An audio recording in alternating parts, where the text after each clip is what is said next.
ជាគ្រីស្ទានรู้ដោយក្តីជំនឿដោយពឹងអាងលើអំណាចព្រះគ្រីស្ទรู้នៅក្នុងព្រះគុណតែងតែមានសង្ឃឹមចូលនឹងទ្រង់ជារៀងរាល់ថ្ងៃฉันថ្វាយជីវិតទុំជាកម្រៃសម្រំការត្រាស់ហៅ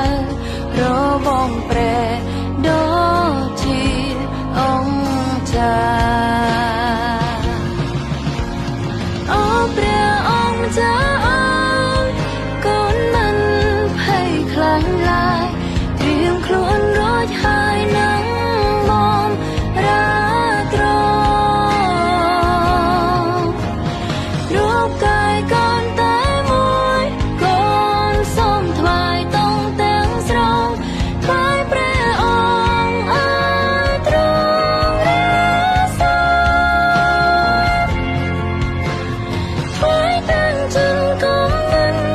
កូនថ្វាយទាំងការបម្រើថ្វាយទាំងសង្ឃឹមញ៉ា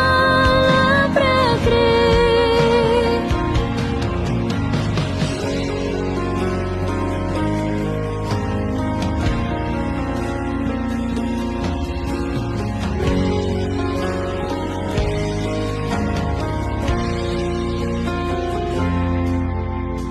ជីវិតផុនទងព្រួ